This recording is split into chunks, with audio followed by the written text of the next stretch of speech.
참 시작한 지 엊그제 같은데 어려운 가운데서도 벌써 이렇게 세월이 흘러서 12월이 됐습니다. 이제 한 해를 잘 마무리하시고 새해를 준비하는 여러분 되시기를 축원합니다.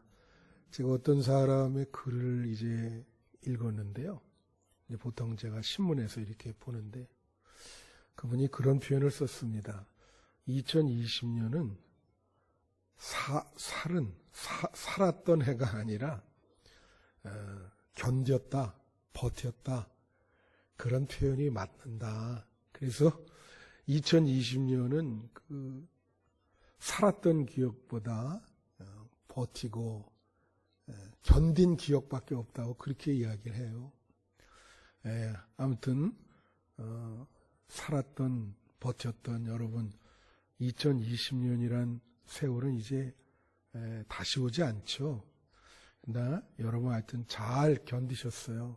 한 달 남았는데 믿음으로 이 한 달도 잘 견디시기를 바랍니다.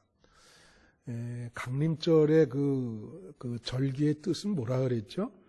그게 애드벤트라 그래서 도래하다. 예수님이 이제 오시는 거를 기다리는. 그래서 오늘 초를 그 2개를 켰습니다. 제가 이제 성탄절을 63번째 올해 이제 맞이하게 됩니다. 63번째. 그런데 이제 점점 제가 목회하는 목사지만 아마 어린이들이 제일 성탄절 맞이하기 전에 마음이 설렐 거예요. 그죠? 근데 어른들이 나이가 들어갈수록 그냥 예수님 탄생하는 그 성탄절을 형식적으로 맞는 것이 참 많습니다. 별로 무감각하고 마음에 별로 이렇게 그냥 어떤 기쁨인데 여러분 예수님 맞이하는 기쁨이 있으세요? 할렐루야. 그 기쁨이 있기를 축원해요. 그래서 올해는 우리만 그러는 게 아니고 사실 미국이나 유럽이나 이 성탄절 절기가 1년 대목이거든요. 그 한 달에 거의 1년 매출의 절반 이상을 해요. 근데 이제 전 세계가 스테이 홈 오더, 그러니까 집에 있어라, 이동하지 말고 모든 파티도 금지하고 다 이제 그런 게 내렸죠. 흥미로운 거는 어떤 어린이가 질문을 했어요. 미국의 대통령한테 질문을 했는데 뭐라고 했냐면 올해도 산타 할아버지가 오십니까? 이렇게 이야기를 했는데 근데 흥미로운 대답이 뭐냐면 산타 할아버지가 올해는 굴뚝으로 오는 게 아니라 온라인으로 화상으로 올 것이다. 이제 그렇게 대답을 했다는 거예요. 참 흥미롭죠? 이 코로나19 사태로 인해서 정말 많은 일상생활이 바뀌었습니다. 성경에 예수님이 오시는 거에 대해서 2가지로 얘기를 해요. 하나는 초림이고 또 하나는 재림입니다. 이제 초림은 예수님이 지금 성탄절 맞이하듯이 2000년 전에 말구육간으로 오셨죠. 그리고 이제 재림은 앞으로 오실 것이다. 우리가 이제 고대를 하죠. 2개 다 이제 우리가 기대하는 겁니다. 기다리는 거예요. 예수님이 오시기를 기다리는 거예요. 근데 이제 처음 크리스마스라 그러죠. 첫 번째 성탄절, 예수님이 오시는 그때에 예수님을 기다리는 사람들의 어떤 세 부류가 있어요. 세 부류가. 그게 이제 누가복음 1장서부터 3장까지 걸쳐서 나와 있습니다. 그래서 오늘 예수님을 기다리는 그 부류들, 그 사람들이 예수님을 어떻게 맞이했는가, 그걸 좀 말씀을 드리고 다음 주에는, 그러니까 오늘은 예수님을 어떻게 맞이할까? 이제 부제는 예수님을 맞이하는 4가지 태도다. 이제 이렇게 보시면 되겠고요. 다음 주는 이제 요한복음에 보면은 그러니까 예수님을 어떻게 맞이할까인데 다음은 예수님은 무엇으로 오시는가. 그게 이제 요한복음 또 1장서부터 3장 사이에. 오늘 사실 본문은 다 읽어드릴 수 없죠.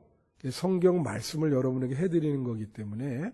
그래서 그 중에 핵심만 되는 그 기절만 이렇게 읽어드렸어요. 자, 예수님을 어떻게 맞이할까? 그 세 부류의 첫 번째 부류는 예수님이 오시는 것을 간절히 기다리는 부류가 있습니다. 근데 이걸 간절히라고 하는 농도를 하여튼 집중적으로 어떻게 보면 목숨 걸었다. 그렇게 볼 수가 있어요. 본문 말씀에 2장 26절에 보면 이 시므온이라는 사람이 뭐라고 표현을 하냐면 그가 주의 그리스도를 보기 전에는 죽지 아니하리라. 그러니까 예수님 탄생하실 건데 그 예수님 탄생을 한번 보고 죽겠다 이거예요. 그러니까 이건 그냥 기다리는 게 아니고 어떻게 해요? 정말 목숨을 걸고 기다리는 거죠. 목숨을 걸고 예수님을 한번 봐야 되겠다. 여러분 우리가 기다리는 게 많죠.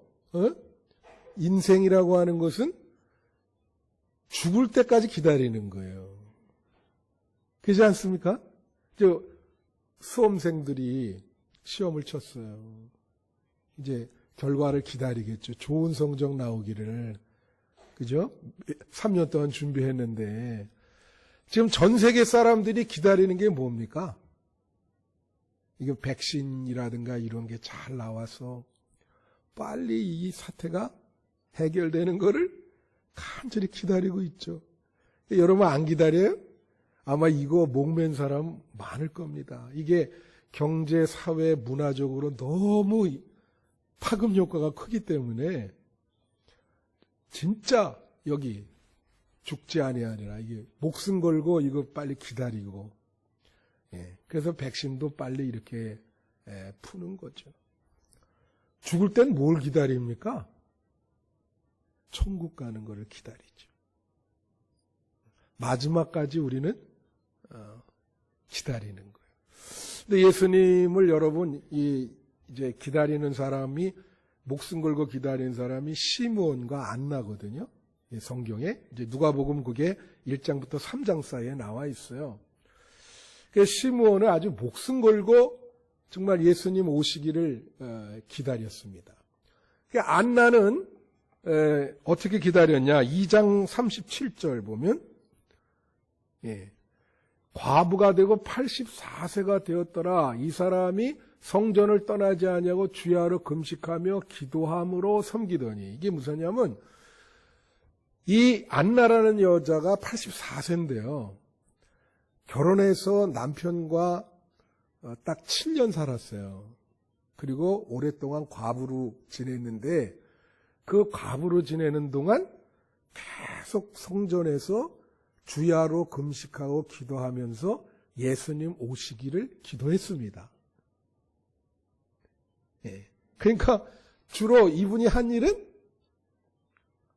그 수십 년 동안 성전을 떠나지 아니하고 주야로 금식하고 성전에서 기도하면서 예수님 오신다. 또 그 얘기를 사람들한테 다 선포를 해요. 이제 예수님이 오신다고. 그러니까 아주 집중적으로 예수님을 기다렸죠. 시므온이 한 유명한 말이 있죠. 2장 34절부터 35절에 오면 시므온이 이제 예수님을 안고 오셨을 때 이제 나는 예수님을 이렇게 봤으니까 죽어도 여한이 없다. 이제 그렇게 얘기를 하면서 뭐라냐면 이 아이는 흥하고 패하는 거에 이제 기준이 되고 많은 사람한테 비방을 들을 것이고 그리고 많은 사람들의 생각을 드러나게 할 것이다. 그렇게 얘기했어요. 그래서 여기 흥하고 패하게 한다. 예수님이. 그러니까 여러분 예수님이 오시면 성공의 기준을 이렇게 다시 설정한다는 거죠. 우리가 이걸 뭐냐면 게임 체인저라 그러거든. 이게 게임 체인저. 게임의 룰을 바꾸는 거죠. 예수님이 오셔서. 여러분 사람이 성공을 어떻게 보겠어요? 성공하다. 예? 그러니까 예수님이 그 성공과 실패의 표준이 되는 거예요. 예. 여러분이 만약에 정말 일평생 뭐가 이루는 게 없고 그래도 예수님 한 분만이라도 열심히 믿었으면 성공한 줄로 믿습니다. 그거 중요한 거죠. 그죠? 근데 예수 믿는 거에 실패를 하면 아무리 세상적인 성공을 하더라도 그 실패한 거예요. 그 말을 이제 시므온이 하는 거죠. 그리고 또 뭐라 그래요? 비방받는 표적이 된다. 그러니까 예수를 열심히 잘 진짜 말씀대로 믿으면 사람들에게 욕을 먹는다 이거죠. 제대로 믿으면. 그렇게 돼 있어요. 그 다음에 뭐라고 말씀하냐면 네 숨어있는 생각을 예수님이 드러나게 한다. 그러니까 예수님이 그 바리새인들 다 드러나게 하셨잖아요. 대화하시면서. 이제 그런 시므온이 이제 그 예수님 그 중심적인 그 이야기를 하는 겁니다. 그래서 요한 1서에 그런 말이 있다 그랬잖아요. 아들이 있으면 생명이 있고 아들이 없으면 생명이 없다. 그러니까 예수님이 이 성탄절에 이 시므온은 목숨 걸고 예수님을 기다렸는데 예수님이 여러분 마음속에 탄생해야 되는 겁니다. 중요한 거는 이 한완상이라는 사람이 그 책을 썼는데 그 책이 뭐냐면 예수가 없는 기독교, 예수 없는 교회 그런 책을 썼어요. 예수 없는 예수교회. 이제 성탄절이 다가오는데 여느 때처럼 많은 이 성탄절은 예수 없는 성탄절이 되기가 쉽잖아요. 이제 사람들이 덩달아 막 이렇게 세상 사람들은 뭐 때문에 그 사람들은 축하하는지 모르겠지만은 그래서 예수 없는 성탄절, 예수 없는 교회, 예수 없는 기독교 그거 되면 그건 완전히 정말 실패작이죠. 큰일이죠. 제가 그랬죠. 기독교는 예수 중심주의라 시작도 예수, 과정도 예수, 결과도 예수다. 무조건 예수. 그게 중요한 거예요. 예수 위에 살고 예수가 사시면 나도 살고 예수가 죽으면 나도 죽고 그래서 예수님을 기다리고 여러분 마음에 예수님이 다시 탄생하셔서 여러분의 인생을 다스리는 그래서 그런 예수님을 기다리는 그 절기이다. 제가 이 시 하나를 앙겔루스 실레시우스라는 사람의 시인데 그 강림절에 이거 참 은혜로운 시라 한번 읽어드릴게요. 그리스도가 베들레헴에 태어나심이 수백 번을 헤아리건만 그리스도가 내 자신의 마음에 태어나지 않으시면 그 영혼은 아직 버림받은 자로다.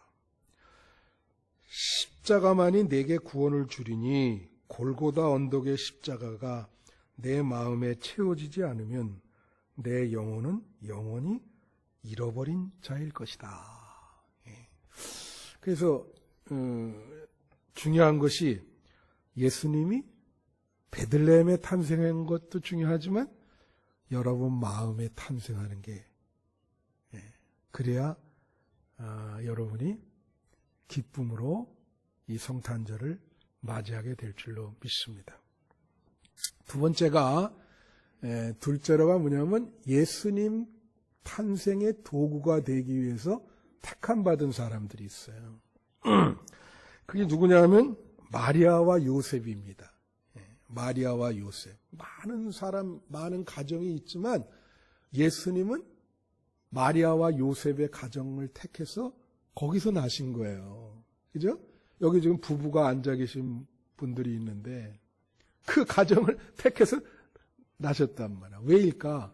그 성경에 보면 이유가 있어요. 굉장히 중요한 이유인데, 우선 이 마리아나 요셉의 공통점이 있는 게 있습니다. 잘 살펴보면, 근데 마리아와 요셉에 따로 이제 표현된 거 보면 누가복음 1장 46, 47 이런 데 보면은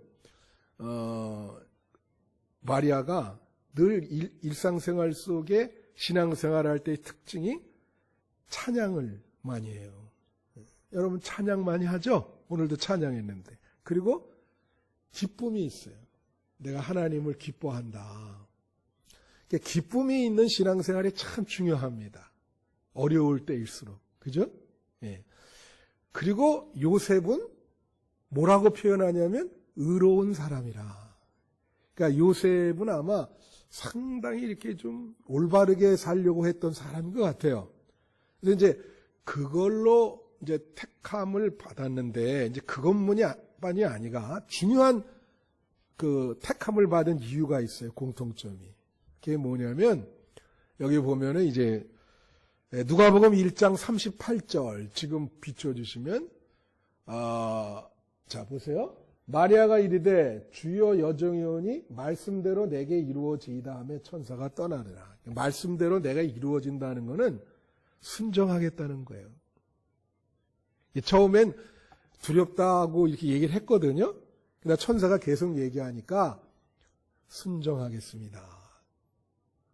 그렇게 얘기를 합니다.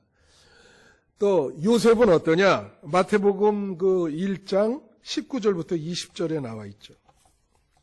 한번 비춰주시면, 그의 남편 요셉은 의로운 사람이라 그를 드러내지 아니하고 가만히 끊고자 하여 20절. 이 일을 생각할 때 주의 사자가 현모에 이르되 다윗의 자손 요셉아 내 아내 마리아 데려오기를 무서워하지 말라. 그에게 잉태는 성령으로 된 것이라. 그렇게 얘기하거든요. 사실은 요셉은 끊으려고 그랬어요. 근데 천사가 데려와라. 그러니까 끊는 게 세상적으로 맞죠. 이 사람들이 저 유대교 그때 당시 정말 큰일 날 일이죠, 이게. 결혼도 안 했는데 약혼녀가 임신을 했잖아요. 그죠? 그래서 당연히 끊는 게 맞는데 천사가 무조건 데려와서 같이 살아라. 이 뒤에 보면 데려와서 이제 가까이 안 하고 그 천사의 말에, 하나님의 말에 무조건 순종해. 그래서 이 두 분이 하나님의 사역에 택함을 받은 이유는 말씀대로 순종했기 때문에요. 할렐루야. 여러분, 이게 중요한 게 있어요. 예수 그리스도를 전하는 도구가 되려면 말씀에 순종해야 됩니다. 그런 사람을 하나님은 택하는 거예요.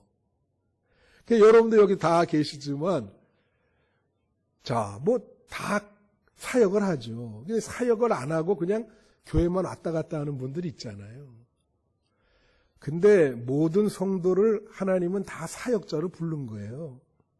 여러분들은 다 목사만 전하는 게 아니거든요. 에? 이게 생각이 잘못돼가지고, 아유, 목사님만 복음을 전하고 우리는 그냥 받기만 한다. 이게 천만의 말씀이지.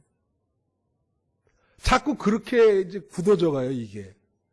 그러면 안 되는 거거든요. 여러분이 전해야 되는 거예요, 여러분이. 그 부르심을 받은 거예요. 예? 근데 이제 이렇게 택함을 받을 때 말씀에 순종해야 하나님께서 그 도구로 쓰신다는 거죠. 크게 쓰신다는 거예요. 그거는 신구약에 아주 흐르는 겁니다. 예를 들면 사울과 다윗의 사울이 왕인데 폐위하고 다윗을 새롭게 기름 부어 세운 이유가 뭐예요? 하나님이. 사울은 불순종했어요. 하나님의 말씀에. 다윗은 하나님께는 순종했어요. 무조건.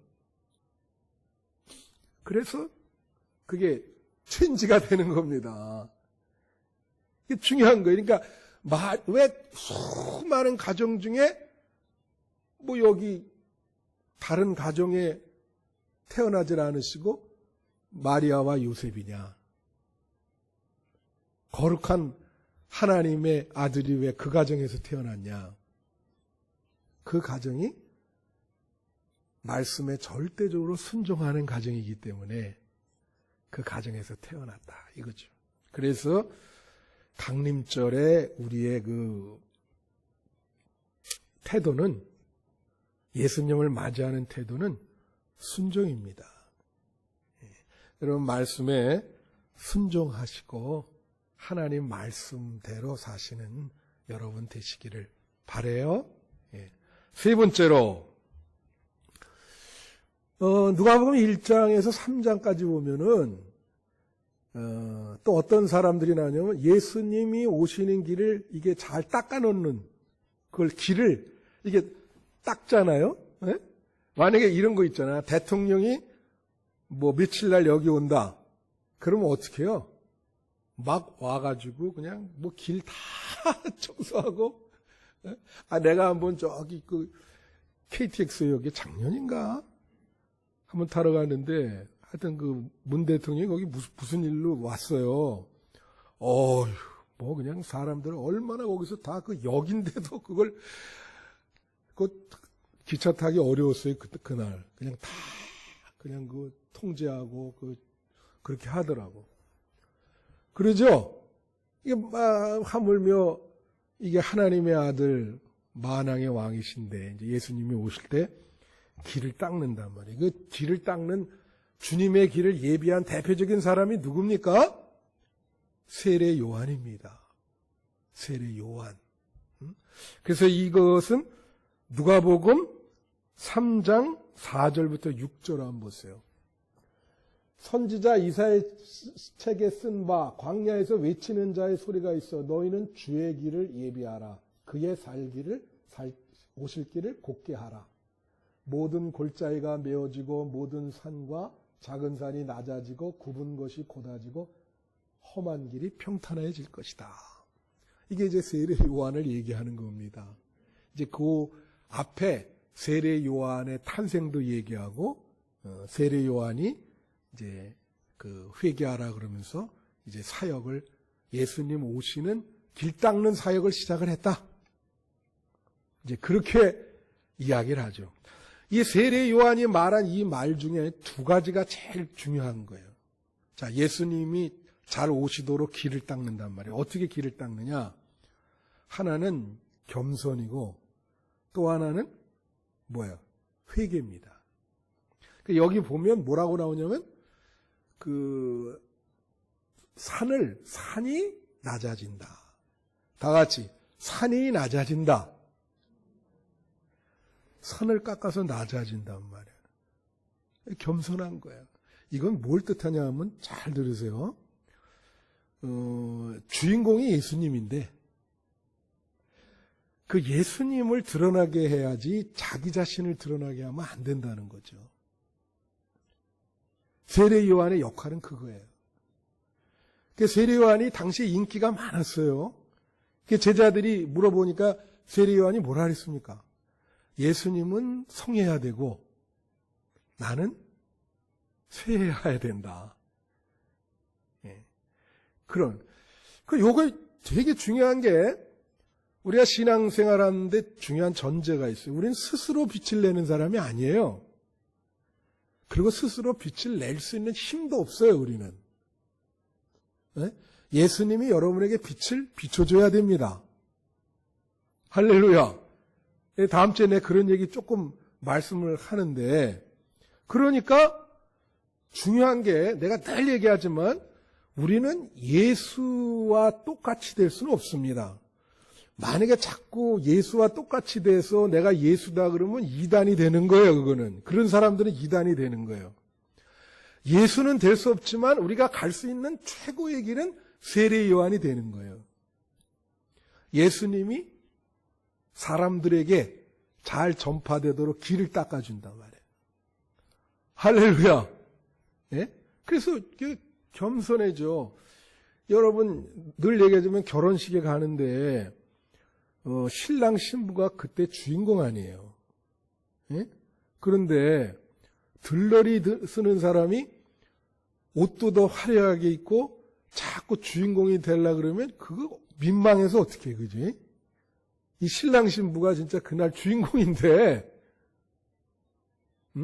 그래서 예수님 오실 때 우리는 마음을 비워야 됩니다.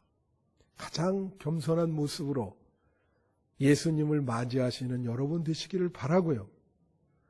여러분의 그 삶 속에 예수님의 모습이 드러나야 돼요. 예? 내가 드러나는 게 아니라 나를 통해서 예수님이 드러나도록, 그게 강림절 절기에 우리가 해야 될 마음의 태도인 거예요.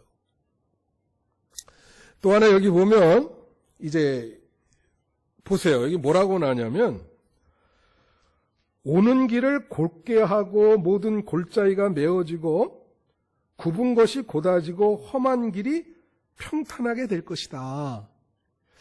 이 기절을 잘 읽어보세요. 이 기절을 잘 읽어보면 마치 우리가 이제 고속도로 내잖아요. 고속도로. 그러지 않아요?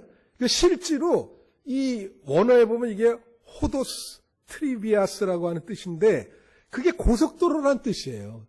그러니까 울퉁불퉁한 길을 이렇게 돌 같은 거 다 없애고 평탄한 길로 만든다. 그런 지금 본문의 내용이 바로 그거예요. 세례 요한이 그렇게 할 것이다. 울퉁불퉁한 길을. 이 고속도로, 경부고속도로 놀 때, 그죠? 어땠습니까? 그 큰 산은 깎고, 또 골짜기는 메꾸고, 길을 곧게 하고, 고속도로를 닦는단 말이에요. 이 말은 뭐냐면, 여러분 마음에 고속도로를 내라는 거예요. 할렐루야. 여러분 마음에 찌꺼기들이 많아요. 예? 얼마나 찌꺼기가 많은지 몰라요. 여기 이 마음이 세상에 이 더러운 게 마음인데 그 예수님을 맞이하려면 좀 마음을 청소를 하라. 우리가 집에 그 지저분한 거 청소하듯이 마음을 다 깨끗하게 비우고 그리고 예수님이 잘 올 수 있도록 마음의 고속도로를 뚫으라는 거예요. 그건 회개하는 거죠. 회개라는 게 뭡니까? 180도로 방향을 트는 거예요. 아, 내가 정말 이번 성탄절은 정말로 예수님 한번 잘 맞이해서 새롭게 한번 살아보자. 근데 여러분이 이렇게 더러운 마음 계속 갖고 있으면 하나님이 그거를 파괴하는 수가 있어요. 준비시키는 수가 있어요. 우리가 준비가 안 되면 하나님이 참 험한 길을 주셔가지고 고난 속에서 그것이 좀 그렇게 직선으로 골라지게 여러분 마음을 하나님이 그렇게 훈련시킬 수가 있다는 거예요. 그래서 이제 이번 그 성탄절이 옵니다. 정말 지금 말씀드린 것처럼 집중적으로 예수님 만나는 것을 소원하시고 또 순종하시고 겸손하고 그 1년 동안 산 거에 대해서 회개하는 마음으로 내 마음의 찌꺼기들을 다 비우고 좀 새로운 마음으로 예수님을 맞이해서 시작해 보겠다는 마음으로 이 강림절 절기를 보내시는 여러분 되시기를 축원합니다. 기도하겠습니다.